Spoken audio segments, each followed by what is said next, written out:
নমস্কার বন্ধুরা, অর্চনা রান্নাঘরে আপনাদের সবাইকে স্বাগত। আজকে আমি আপনাদের সাথে শেয়ার করব মেটে আলু দিয়ে সাইটিং মাছের একটি রেসিপি। আশা করি রেসিপিটা আপনাদের সবার খুব ভালো লাগবে। তাহলে চলুন দেখে নিই রেসিপিটি। সবার প্রথমে আলুগুলোকে খুব ভালোভাবে ধুয়ে নিয়ে কেটে নিয়েছি। তার সাথে একটা আলুও কেটে নিয়েছি। এবার এগুলোকে একপাশে রেখে দেব আর ততক্ষণ মাছগুলো ভেজে নেব। মাছগুলো ভাজবার জন্য কড়াইয়ে তেল দিয়ে তেলটা খুব ভালো করে গরম করে নেব। আর মাছগুলোকে আগেই নুন হলুদ মাখিয়ে রেখেছিলাম। এবার মাছগুলো একটা একটা করে দিয়ে ভেজে নেব।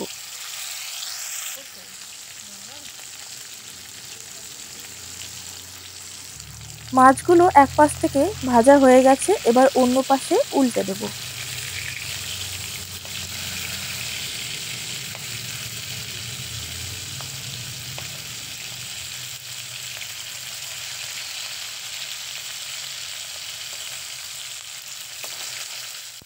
মাছগুলো দুপাশটাই ভালোভাবে ভেজে নিয়েছি। এবার মাছগুলোকে তুলে নেব আর বাকি মাছগুলোকেও একইভাবে ভেজে নেব।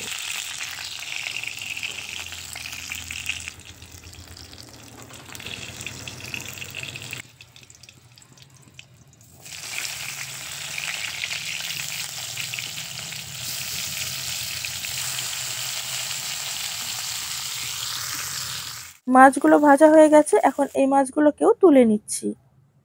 এরপর ওই কড়াইয়ে আবারও কিছুটা তেল দিয়ে তেলটা খুব ভালো করে গরম করে নেব। আর তেলটা গরম হয়ে গেলে আলুগুলো তেলের মধ্যে দিয়ে ভেজে নেব।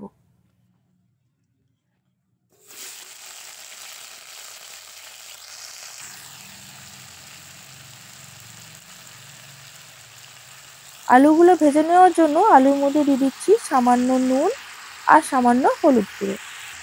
এবার আলুটা হালকা লালচে করে ভেজে নেব।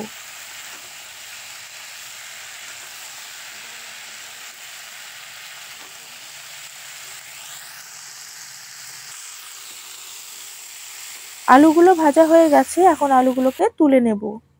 এরপর কড়াইয়ে আবারও কিছুটা তেল দিয়ে তেলটা খুব ভালো করে গরম করে নেব। তেলটা গরম হয়ে গেলে সামান্য গোটা জিরে আর একটা তেজপাতা ফোড়নে দিয়ে দেব।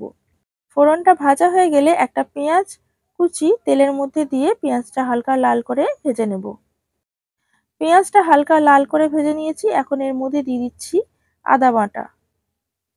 এবার পেঁয়াজের সাথে আদা বাটাটাও খুব ভালো করে ভেজে নিচ্ছি, যাতে করে আদার কাঁচা গন্ধটা চলে যায়। আদাটা ভাজা হয়ে গেলে এর মধ্যে দিয়ে দেবো একটা টমেটো কুচি। এরপর এর মধ্যে দিয়ে দেবো 1 চা চামচ হলুদ গুঁড়ো, 1 চা চামচ জিরে গুঁড়ো, 1/2 চা চামচ লঙ্কার গুঁড়ো আর দিয়ে দিচ্ছি 1/2 চা চামচ কাশ্মীরি লঙ্কার গুঁড়ো রঙের জন্য।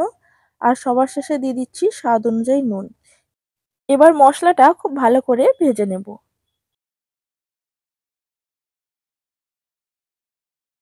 মশলাটা খুব ভালো করে ভেজে নিয়েছি। এখন ভেজে রাখা আলুগুলো মশলার মধ্যে দিয়ে আলুর সাথে মশলাটা খুব ভালো করে কষিয়ে নেব, যাতে করে আলুর মধ্যে খুব ভালো করে মশলাগুলো ঢুকতে পারে।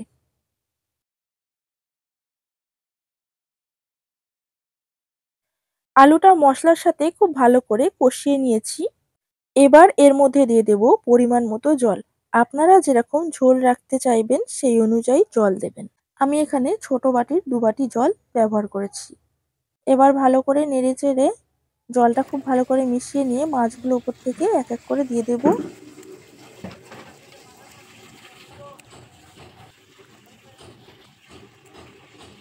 এবার 5 মিনিট হাই ফ্লেমে ঢাকা দিয়ে হতে দেব।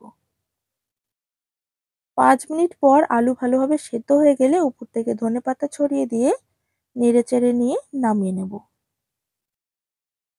আমার আজকের রেসিপিটা যদি আপনাদের ভালো লাগে তাহলে লাইক শেয়ার করে দেবেন এবং কমেন্ট করে জানাবেন রেসিপিটা আপনাদের কেমন লেগেছে।